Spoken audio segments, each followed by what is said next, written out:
काका, हुआ है शहर, ले आए खाद बीज। हाँ भाई, लेके तो आया हूँ, पर क्या कहूँ, महंगाई इतनी हो गई है कि समझ में नहीं आता है कि खेती करे कैसे।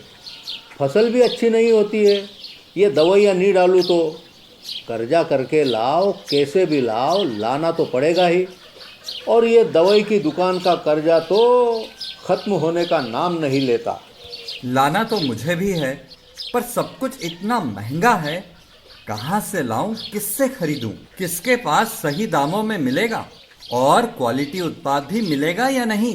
अपनी फसलों की सही दवाओं के लिए दूर दूर तक शहरों में जाना और दवाओं को लाना पड़ता है। फसलों के लिए दवाएं सही है या नहीं, ये जानकारी भी नहीं होती। फसलों की कटाई पर सही दाम मिलेंगे या नहीं, इन तमाम मुश्किलों से दूर होने के लिए आइए खेती बाड़ी केंद्र। खेती बाड़ी केंद्र एक ऑनलाइन सेवा केंद्र है जिससे आप अपने मोबाइल के द्वारा जुड़ सकते हैं, जहां आपको अपनी खेती के लिए सही प्रकार की दवाएं मिलेगी, वो भी होलसेल मूल्य पर।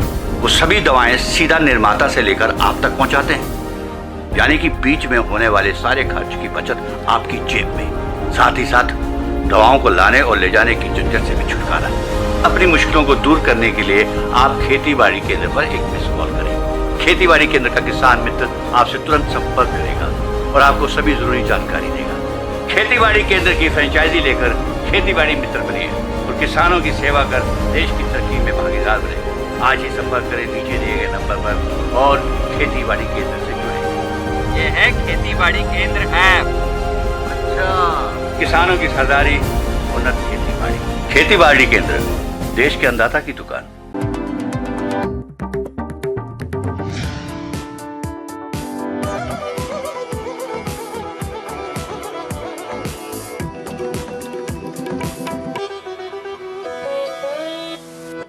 यह सच है कि इंसान अकेले सब कुछ नहीं कर सकता। उसे आगे बढ़ने और उन्नति करने के लिए दूसरों की मदद की जरूरत होती है। दरअसल बच्चा जब बड़ा होने लगता है तो उसके माता पिता, परिवार के लोग सहायक बनते हैं। उसे चलना, उठना, बैठना, बोलना और ठीक तरह से व्यवहार करना सिखाते हैं। बिल्कुल। इसके बाद वो पड़ोस, स्कूल और समाज के बीच जाता है और लोगों से जीवन जीने का हुनर सीखता है, आगे बढ़ता है। ये बात याद रखनी चाहिए कि परिवार, समाज और सारी दुनिया आपसी सहयोग और भाईचारे की भावना से ही चल रही है। कष्ट या संकट किसी पर भी आ सकते हैं।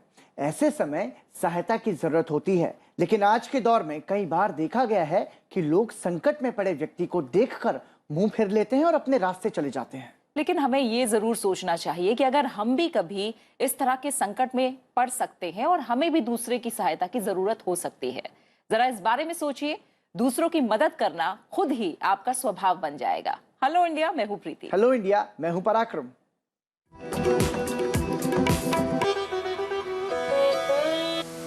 और आइए शुरुआत करते हैं बड़ी राष्ट्रीय खबरों के साथ। राष्ट्रपति रामनाथ कोविंद आज से 3 दिन के गुजरात दौरे पर हैं। राष्ट्रपति भावनगर में आर्थिक रूप से कमजोर वर्ग के लिए आवास योजना का उद्घाटन करेंगे। इसके अलावा भावनगर जिले के तलगजरदा में श्री चित्रकूट धाम भी जाएंगे।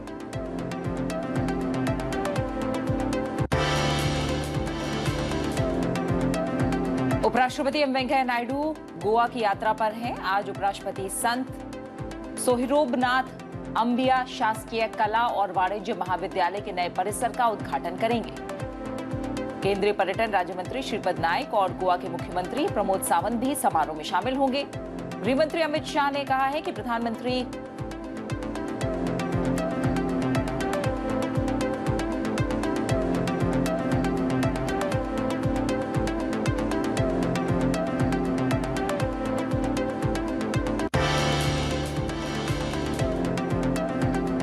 गृहमंत्री अमित शाह ने कहा है कि प्रधानमंत्री नरेंद्र मोदी की ओर से किए सुधार हमेशा गरीबों की जरूरत को ध्यान में रखकर लिए गए हैं। लोकतंत्र में शासनाध्यक्ष के रूप में प्रधानमंत्री नरेंद्र मोदी के 2 दशक विषय पर दिल्ली में राष्ट्रीय सम्मेलन को संबोधित करते हुए उन्होंने ये बात कही। केंद्रीय मंत्री अमित शाह ने कहा कि प्रधानमंत्री नरेंद्र मोदी ने देश के सभी क्षेत्रों में विकास के लिए योजनाओं की शुरुआत की। उनका मानना है कि अर्थव्यवस्था का विस्तार होना चाहिए। इसका लाभ गरीबों और जरूरतमंदों को मिलना चाहिए।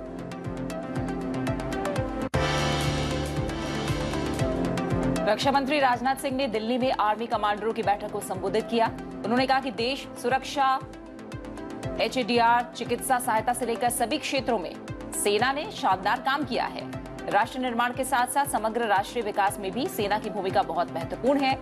आर्मी कमांडरों की बैठक साउथ ब्लॉक में हो रही है। भारतीय सेना के शीर्ष कमांडरों की 4 दिनों तक चलने वाली बैठक में मौजूदा सुरक्षा स्थिति के सभी पहलुओं, सीमाओं के साथ साथ भीतरी इलाकों में स्थिति और वर्तमान सुरक्षा तंत्र के लिए चुनौतियों पर व्यापक विचार विमर्श हो रहा है। रसायन और उर्वरक मंत्री मनसुख मांडविया ने कहा है कि वैश्विक महामारी के बाद भारत में दवा क्षेत्र में निवेश बढ़ गया है। उन्होंने कहा कि सरकार उद्योगों के हित में काम करती रही है। इन्वेस्ट इंडियाज इन्वेस्टर समिट को वर्चुअली संबोधित करते हुए केंद्रीय मंत्री मनसुख मांडविया ने कहा कि विश्व की प्रमुख कंपनियों को भारत को निवेश का उत्तम स्थल बनाने के सरकार के प्रयास का फायदा उठाना चाहिए। उन्होंने कहा कि आज भारत जेनरिक दवाओं का सबसे बड़ा निर्माता और आपूर्तिकर्ता है। सुप्रीम कोर्ट ने पेगासस जासूसी मामले की 3 सदस्यीय विशेषज्ञ समिति से जांच कराने का आदेश दिया है। समिति की अगुवाई शीर्ष अदालत के पूर्व न्यायाधीश RV रविंद्रन करेंगे। समिति से जल्द ही रिपोर्ट दाखिल करने के लिए कहा गया है। अदालत ने कहा है कि दैनिक जीवन में सूचना प्रौद्योगिकी अहम है, लेकिन साथ ही नागरिकों की निजता की रक्षा किया जाना भी जरूरी है। केंद्रीय मंत्री जी किशन रेड्डी ने अमृत महोत्सव पॉडकास्ट का शुभारंभ किया। पॉडकास्ट की यह श्रृंखला भारतीय स्वतंत्रता संग्राम में महत्वपूर्ण योगदान देने वाले लोगों और आंदोलनों के प्रति श्रद्धांजलि है। यह पॉडकास्ट स्वतंत्रता सेनानियों को याद करने के लिए शुरू किया गया है।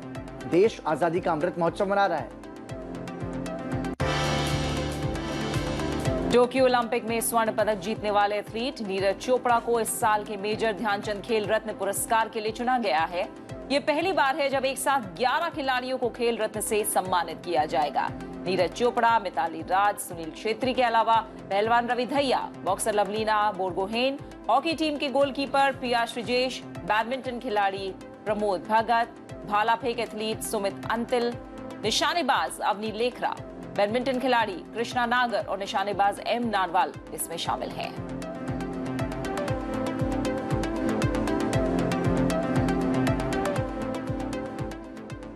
और राष्ट्रीय सुर्खियों के बाद आइए अब नजर डालते हैं NEWS यानी कि देश के चारों कोनों से आ रही राज्यवार खबरों की ओर।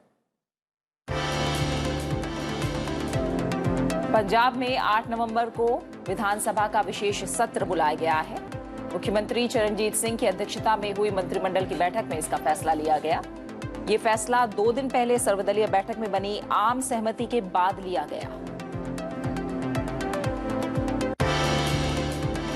मुख्यमंत्री योगी आदित्यनाथ ने टीम 9 की बैठक में अधिकारियों को त्योहारों पर कोरोना को लेकर विशेष सावधानी बरतने के निर्देश दिए। मुख्यमंत्री ने कहा कि प्रदेश के 39 जिलों में एक भी संक्रमित नहीं है। इसके बावजूद इस मामले में ढिलाई नहीं बरतनी चाहिए।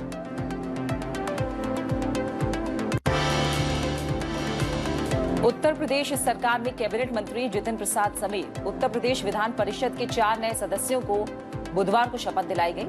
निषाद पार्टी के अध्यक्ष संजय निषाद, चौधरी वीरेंद्र सिंह गुर्जर और गोपाल भुर्जी को सदन में शपथ दिलाई गई।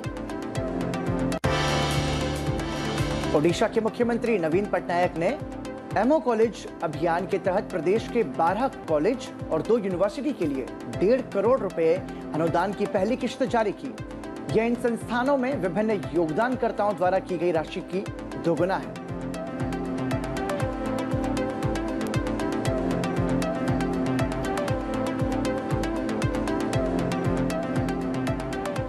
और देश और राज्यों की सुर्खियों के बाद अब दुनिया भर की बड़ी खबरों पर एक नजर डालेंगे अंतर्राष्ट्रीय सुर्खियों में। प्रधानमंत्री नरेंद्र मोदी 16वें पूर्वी एशिया सम्मेलन में वर्चुअल माध्यम से शामिल हुए। इस मौके पर प्रधानमंत्री ने कोविड-19 महामारी की चुनौतियों से निपटने के लिए सहयोग की अपील की। प्रधानमंत्री नौवहन की आजादी और समुद्री सुरक्षा सुनिश्चित करने का भी आह्वान प्रधानमंत्री नरेंद्र मोदी ने किया। इसके साथ साथ आतंकवाद के खिलाफ सदस्य देशों के साथ मिलकर काम करने की बात भी प्रधानमंत्री ने कही। पूर्वी एशिया शिखर सम्मेलन भारत प्रशांत देशों का मंच है। 2005 में अपनी स्थापना के बाद से इसने पूर्वी एशिया के रणनीतिक और भू राजनीतिक विकास में अहम भूमिका निभाई है। पूर्वी एशिया शिखर सम्मेलन में भारत, चीन, जापान, दक्षिण कोरिया, ऑस्ट्रेलिया, न्यूजीलैंड, संयुक्त राज्य अमेरिका और रूस के अलावा आसियान के देश शामिल हैं। भारत पूर्वी एशिया शिखर सम्मेलन का संस्थापक सदस्य है। ब्रुनेई के सुल्तान के निमंत्रण पर प्रधानमंत्री नरेंद्र मोदी 18वें आसियान भारत सम्मेलन में वर्चुअल रूप से भाग लेंगे। सम्मेलन में आसियान देशों के राष्ट्राध्यक्ष और शासनाध्यक्ष हिस्सा लेंगे। 18वां आसियान भारत शिखर सम्मेलन कोरोना महामारी, अंतर्राष्ट्रीय विकास, व्यवसायों समेत दूसरे अहम मुद्दों पर केंद्रित होगा। महामारी के बाद आर्थिक सुधारों समेत अहम क्षेत्रीय और अंतर्राष्ट्रीय मुद्दों पर भी चर्चा होगी। इसके साथ ही सम्मेलन में रणनीतिक साझेदारी की स्थिति की समीक्षा, स्वास्थ्य, व्यापार और वाणिज्य, कनेक्टिविटी, शिक्षा और संस्कृति समेत प्रमुख क्षेत्रों में हुई प्रगति का जायजा भी लिया जाएगा। रक्षा मंत्री राजनाथ सिंह ने कहा कि भारत अपने समुद्री हितों की रक्षा करने के लिए पूरी तरह से प्रतिबद्ध है। भारत समुद्र से संबंधित कानूनों पर संयुक्त राष्ट्र के कन्वेंशन के अनुसार सभी राष्ट्रों के अधिकारों का सम्मान करने के लिए भी प्रतिबद्ध है। वर्चुअल माध्यम से हिंद प्रशांत क्षेत्रीय संवाद 2021 के उद्घाटन सत्र को संबोधित करते हुए रक्षा मंत्री राजनाथ सिंह ने कहा कि समुद्री क्षेत्र से जुड़े मामलों में सभी के हित में समाधान ढूंढा जाना चाहिए। उन्होंने कहा कि आतंकवाद, समुद्री डकैती, मादक पदार्थों के अवैध कारोबार और जलवायु परिवर्तन जैसे गंभीर खतरों ने हिंद प्रशांत क्षेत्र में नई चुनौतियां पैदा की हैं। इससे निपटने की जिम्मेदारी हम सभी की है।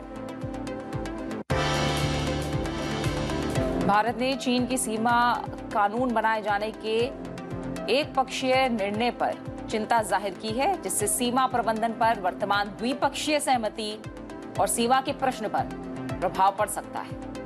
विदेश मंत्रालय के प्रवक्ता अरिंदम बागची ने मीडिया के प्रश्नों के जवाब में बताया कि ऐसे एक पक्षीय कदम का दोनों पक्षों द्वारा सहमति वाले मुद्दों पर कोई प्रभाव नहीं पड़ेगा जो पहले लिए जा चुके हैं, भले ही ये सीमा के प्रश्न पर हो या भारत चीन सीमा क्षेत्रों में वास्तविक नियंत्रण रेखा के साथ शांति और सद्भाव बनाए रखने से संबंधित हो।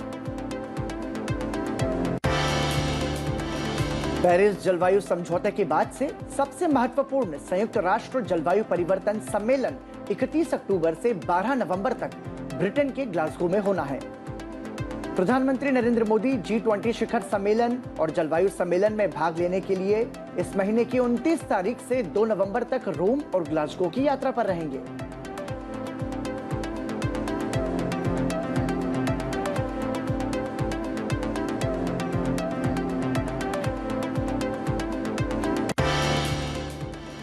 और इसके बाद आइए आगे बढ़ते हैं और बात करते हैं न्यूज यू कैन यूज की, यानी कि एक ऐसी खबर जो आपके काम आ सकती है। आधार कार्ड प्रत्येक नागरिक के लिए जरूरी दस्तावेज है जो सबसे अहम पहचान प्रमाण पत्रों में से एक है। तकरीबन हर जगह आपका आधार नंबर मांगा जाता है, लेकिन इसके साथ ही क्या कभी आपको इस बात का भी डर सताता है कि कहीं आपके आधार कार्ड का दुरुपयोग तो नहीं हो रहा है? बिल्कुल।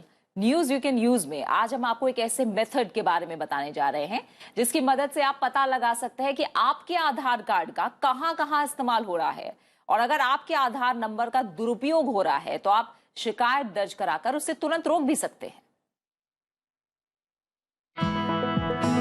आधार कार्ड जारी करने वाली संस्था unique identification authority of India यानी UIDAI ग्राहकों को एक खास सुविधा देती है। आप जब चाहें तब ये चेक कर सकते हैं कि आपका आधार कार्ड कहां इस्तेमाल हुआ है। इसके लिए आपको resident.uidai.gov.in वेबसाइट पर विजिट करना होगा।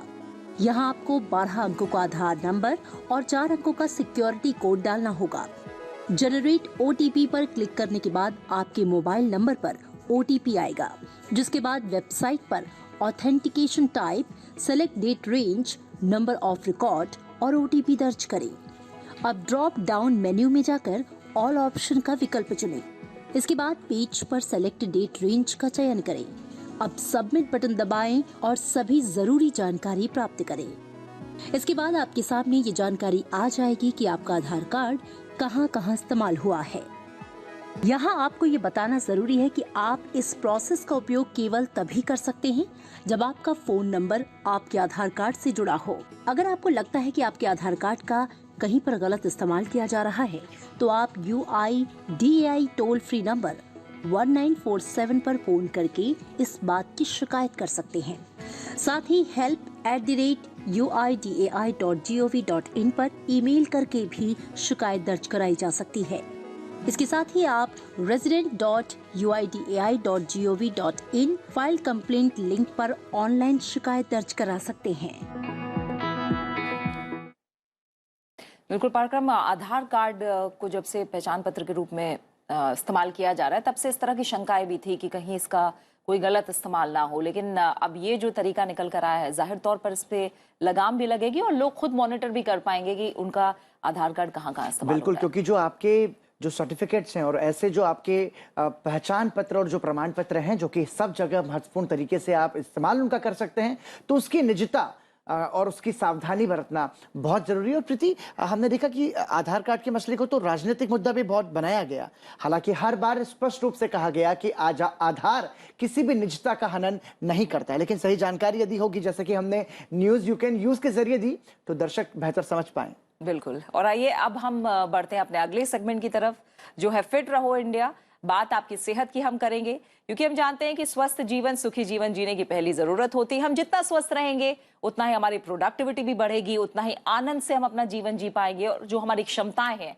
उनका हम सही तरह से उपयोग कर पाएंगे। और हम इस सेगमेंट के जरिए बार बार इस बात पर भी जोर देते हैं कि सेहत सबसे जरूरी है और उसमें योग सबसे महत्वपूर्ण है। आप यदि नियमित योग करेंगे तो आपको इसका असर और इसका फायदा महसूस होगा। आज आपको बताएंगे कि नाड़ी शोधन प्राणायाम किस तरीके से किया जा सकता है और क्या कुछ उसका फायदा हो सकता है। तो आइए देखते हैं नाड़ी शोधन प्राणायाम के करने के तरीके को।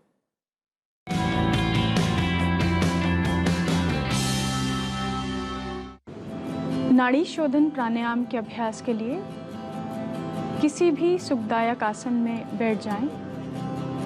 दोनों हथेलियां ज्ञान मुद्रा की स्थिति में अपनी पीठ एवं गर्दन को सीधा रखें और दोनों आंखों को कोमलता से बंद कर लें। शरीर को शिथिल होने दें। दाएं हाथ की प्राणायाम मुद्रा बनाएं।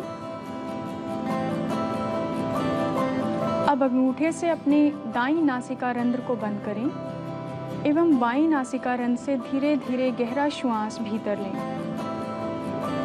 श्वास पूर्ण होने पर नासिका को बंद करें एवं दाईं नासिका रंध्र से श्वास को बाहर निकाल लें। इसी प्रकार दाईं नासिका रंध्र से श्वास भीतर लें एवं बाईं नासिका रंध्र से श्वास को बाहर निकालते हुए एक चक्र पूर्ण करें। इसी प्रकार एक और चक्र दोहरा जाए। प्राणायाम के अभ्यास के दौरान ध्यान रहे कि श्वास एवं प्रश्वास की आवाज न हो। श्वास प्रश्वास की गति धीमी एवं गहरी हो।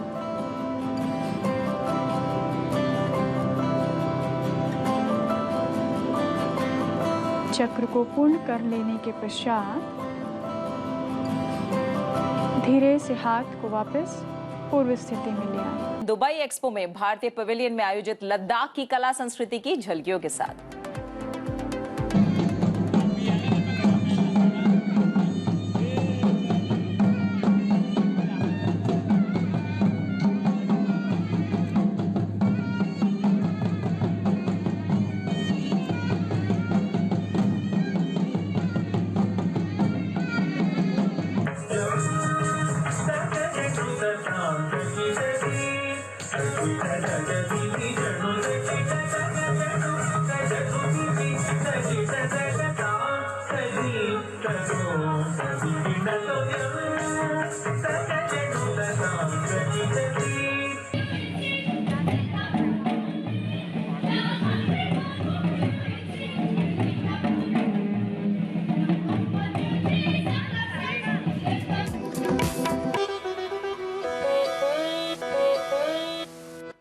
Hello India. आइए अब बात करते हैं आज के इतिहास की। और आइए आपको बताते हैं आज के दिन से जुड़े इतिहास के बारे में। और इतिहास के पन्नों में 28 अक्टूबर के नाम क्या खास घटनाएं दर्ज हैं, नजर डालते हैं। 28 अक्टूबर वर्ष 1867 में मार्गरेट एलिजाबेथ नोबल का जन्म हुआ। वे स्वामी विवेकानंद की शिष्या थी। उन्होंने स्वामी जी को अपना आध्यात्मिक गुरु माना और साथ ही भारत देश को अपनी कर्म भूमि भी बनाई। उन्हें उनके गुरु ने सिस्टर निवेदिता का नाम दिया था। स्वामी विवेकानंद के आकर्षक व्यक्तित्व, निरअहंकारी स्वभाव और भाषण शैली से वे अत्यधिक प्रभावित थी। उन्होंने भारत में स्वामी जी के विचारों के प्रसार के लिए अपना पूरा जीवन समर्पित कर दिया। 28 अक्टूबर वर्ष 2002 से प्रत्येक वर्ष विश्व स्तर पर अंतर्राष्ट्रीय एनिमेशन दिवस के रूप में मनाया जाता है। यह दिन वर्ष 1892 में पेरिस के ग्रीविन संग्रहालय में चार्ल्स एमिन रेनॉल्ट के थिएटर ऑप्टिक के पहले सार्वजनिक प्रदर्शन की याद दिलाता है। इस दिन की घोषणा वर्ष 2002 में अंतर्राष्ट्रीय एनिमेटेड फिल्म एसोसिएशन ASIFA ने की, जो यूनेस्को का सदस्य है। आज का दिन एनिमेशन की कला का उत्सव मनाने और एनिमेटेड फिल्मों के बारे में बताता है। इसके साथ ही यह दिन एनिमेटेड आर्ट के पीछे कलाकारों, वैज्ञानिकों और तकनीशियनों को भी पहचानने के लिए मनाया जाता है। 28 अक्टूबर वर्ष 1886 में स्टैच्यू ऑफ लिबर्टी को स्थापित किया गया। यह संयुक्त राज्य अमेरिका में न्यूयॉर्क शहर में लिबर्टी द्वीप पर स्थित एक विशालकाय प्रतिमा है। इस मूर्ति को फ्रांस के लोगों द्वारा संयुक्त राज्य अमेरिका को उपहार स्वरूप भेंट किया गया। इसे फ्रांसीसी मूर्तिकार फ्रेडरिक बार्थोल्डी द्वारा डिजाइन किया गया। यह मूर्ति एक रोमन स्वतंत्रता देवी की है। यह प्रतिमा संयुक्त राज्य अमेरिका के स्वतंत्रता के प्रतीक के रूप में स्थित है, जिसे समुद्र के रास्ते आने वाले अप्रवासियों के स्वागत के प्रतीक के रूप में भी देखा जाता है। और आइए बात करते हैं हमारे खास सेगमेंट फाइनेंस ज्ञान की, जिसमें हम आपको बताते हैं वित्तीय ज्ञान से जुड़ी हुई एक ऐसी जानकारी जो कि आपके लिए मददगार साबित हो सकती है। आज बात करेंगे जीडीपी के बारे में। जीडीपी शब्द आपको कई जगहों पर सुनने को मिलता है, जैसे खबरों में, अखबारों में, लेकिन एक सवाल ये भी आता है कि ये जीडीपी का फुल फॉर्म क्या है। बिल्कुल, और जीडीपी का फुल फॉर्म अगर हमें मान लीजिए पता भी है तो भी उसके बारे में जो बारीकियां हैं वो हो सकता है आम लोगों को ना पता हो। किसी भी देश की तरक्की में इसका क्या योगदान है, साथ ही जो जीडीपी है इसका इस्तेमाल आखिर क्यों और कैसे किया जाता है। दरअसल जीडीपी किसी भी देश की अर्थव्यवस्था को मापने का एक पैमाना है, जिससे ये अनुमान लगाया जाता है कि किसी देश में विकास किस गति से हो रहा है। इसलिए किसी भी देश की जीडीपी का अच्छा होना उस देश की मजबूत अर्थव्यवस्था को दर्शाता है। आइए फाइनेंस एक्सपर्ट के जरिए आसान शब्दों में आपको समझाते हैं जीडीपी आखिर क्या है। जीडीपी इसका मतलब होता है gross domestic product, the total value of final goods and services produced in the economy in A given period of 1 year. देखिए जीडीपी जब बढ़ती है ना जी, तो उस बेसिकली एक प्रॉस्पेरिटी दिखाता है। ये economic prosperity of the country दिखाता है। अगर जीडीपी तभी बढ़ेगी जब लोगों में प्रॉस्पेरिटी हो, सबको नौकरियां मिली हो, जो कि नॉर्मली कभी किसी भी इकोनॉमी में नहीं होता। इवन अमेरिका भी, उसकी सबसे ज्यादा जीडीपी है, कोई 17-18 ट्रिलियन डॉलर होगी, 18 पॉइंट समथिंग है, और 14-15 ट्रिलियन डॉलर चाइना की है।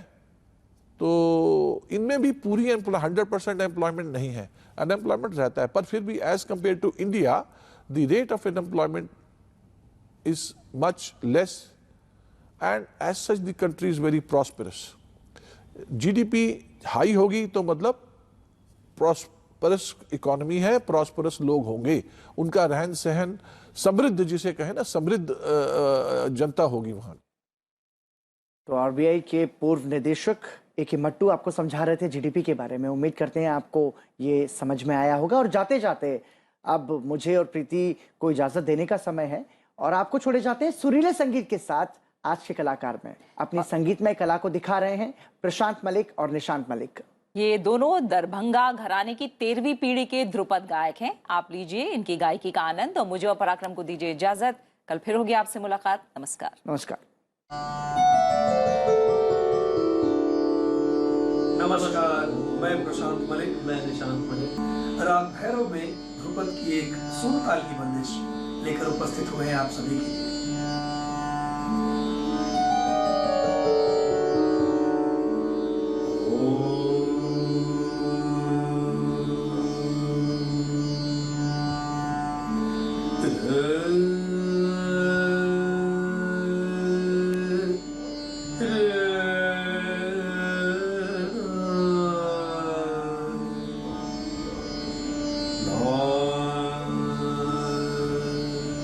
हरि